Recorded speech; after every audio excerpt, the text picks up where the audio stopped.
لله نحمده ونستعينه ونستغفره ونؤمن به ونتوكل عليه ونعوذ بالله من شرور أنفسنا ومن سيئات أعمالنا من يهده الله فلا مضل له ومن يضلله فلا هادي له ونشهد أن لا إله إلا الله وحده لا شريك له ونشهد أن محمدا عبده ورسوله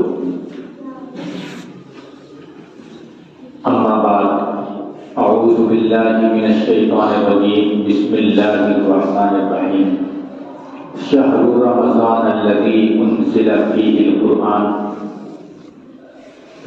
سبحان ربك رب العزة عما يصفون وسلام على المرسلين والحمد لله رب العالمين اللهم صل على محمد وعلى آل محمد كما صليت على إبراهيم وعلى آل إبراهيم إنك حميد مجيد اللهم بارك على محمد وعلى آل محمد كما باركت على إبراهيم وعلى آل إبراهيم إنك حميد مجيد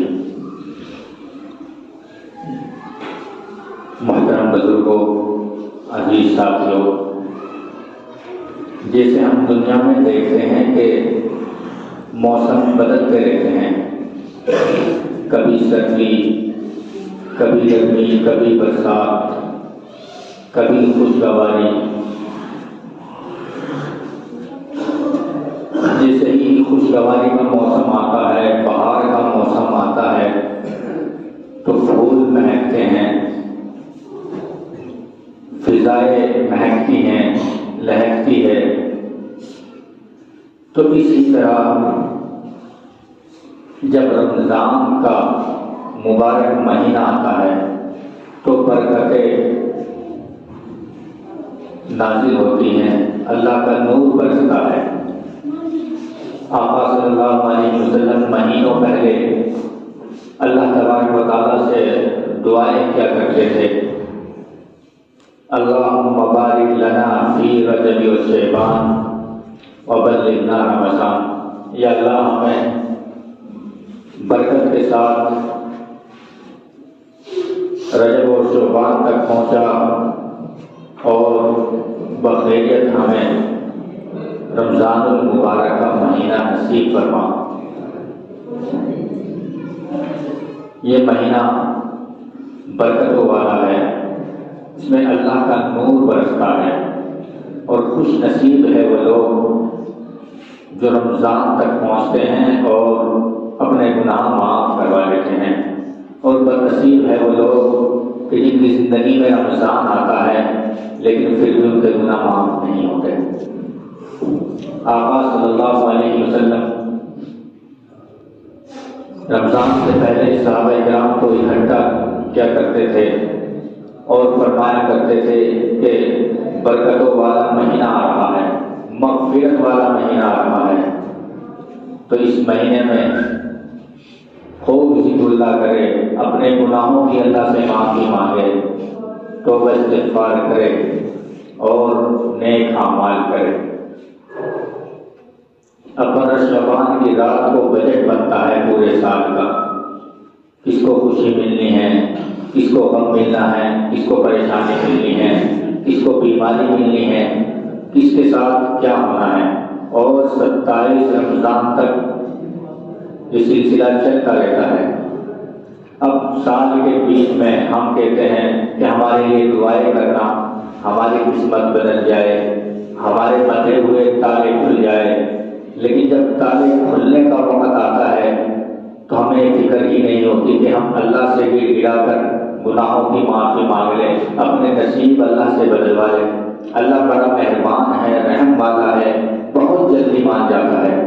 اب فرعون جیسا تو ظالم ہم لوگ نہیں ہیں جتنا ظالم وہ تھا، لیکن اللہ بڑے رحیم و کریم ہیں، بڑے رحمان ہیں کہ اس کو بھی صحت دے رکھی تھی، رزق دیتے تھے۔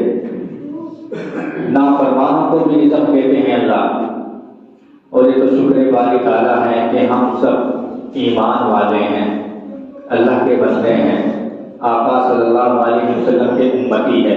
تو جب اللہ فرعون کو صحت و تندرستی دے سکتا ہے، رزق دے سکتا ہے، تو اللہ ہمیں بھی دے سکتا ہے۔ وہ بڑا مہربان ہے، بہت جلدی مان جاتا ہے۔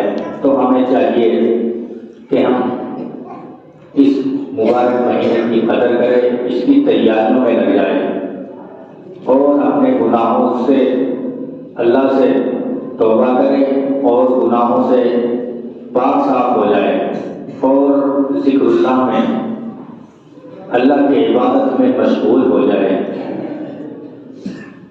اب سال کے بیچ میں لوگ کہتے ہیں کہ ہمارے گھروں میں برکتیں نہیں ہوتی، پریشانیاں ہی پریشانیاں ہیں، مصیبتیں ہی مصیبتیں ہیں، کاروبار میں برکت نہیں، گھروں میں برکت نہیں، بچوں کے رشتے نہیں آتے، طرح طرح کی پریشانیاں بتاتے ہیں۔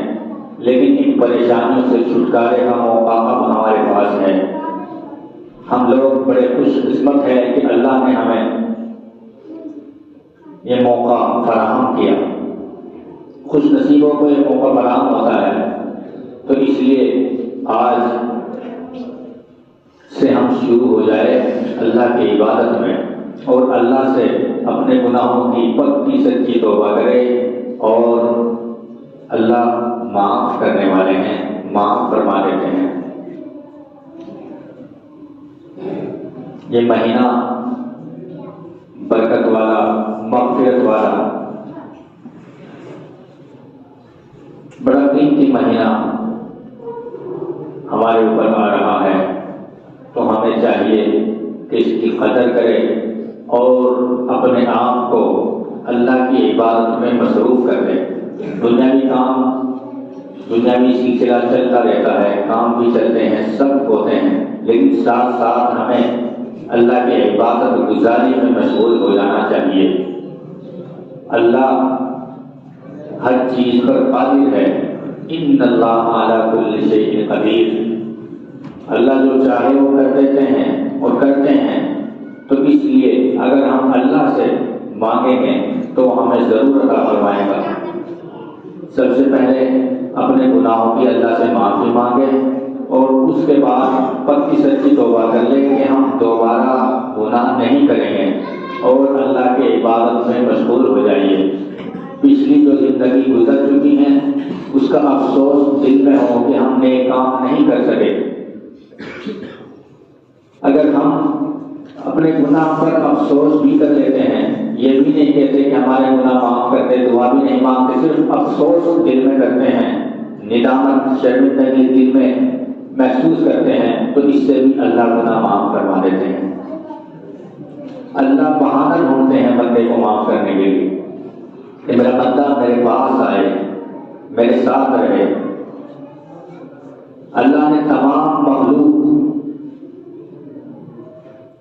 پیڑ، درخت، پرندے، چرندے، چیونٹیاں، سمندروں میں مچھلیاں، یہ سب استغفار کرتی رہتی ہے، اور اللہ ان استغفار کو بہانہ بنا کر اپنے بندوں کے گناہ معاف کرتے رہتے ہیں۔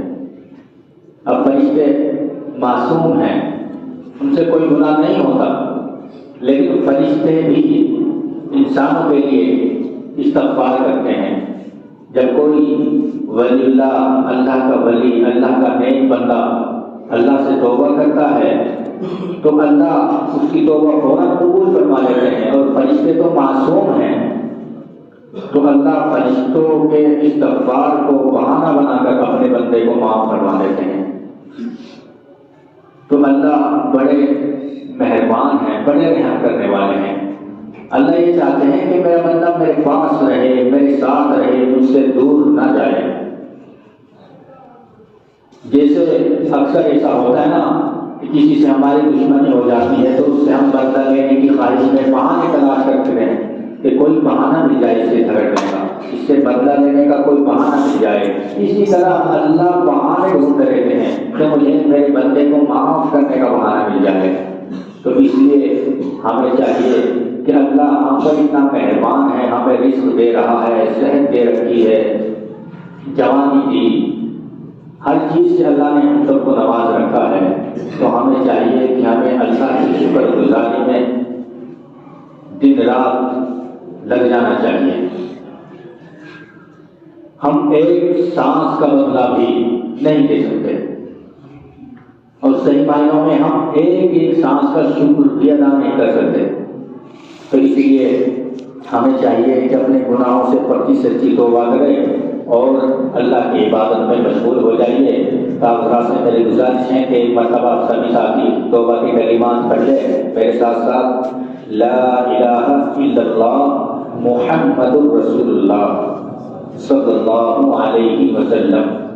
آمنت باللہ وملائکتہ وکتبہ ورسلہ والیوم الآخر والقدر خیرہ وشرہ من اللہ تعالی والبعث بعد الموت۔ آمنت باللہ کما هو باسمائہ وصفاتہ وقبلت جمیع احکامہ اقرار باللسان وتصدیق بالقلب۔ اشہد ان لا الہ الا اللہ وحدہ لا شریک لہ واشہد ان محمدا عبدہ ورسولہ۔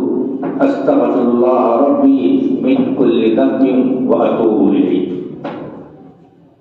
اب دل میں عہد کر لے کہ انشاءاللہ ہم آئندہ گناہ نہیں کریں گے اور اللہ کے حکموں کو مانیں گے اور ان پر کھرا اتریں گے، اللہ کے حکموں کی تابع داری کریں گے۔ اللہ تعالیٰ کہنے اور سننے سے زیادہ مجھے بھی اور آپ کو بھی عمل کرنے کی توفیق عطا فرمائے۔ وآخر دعوانا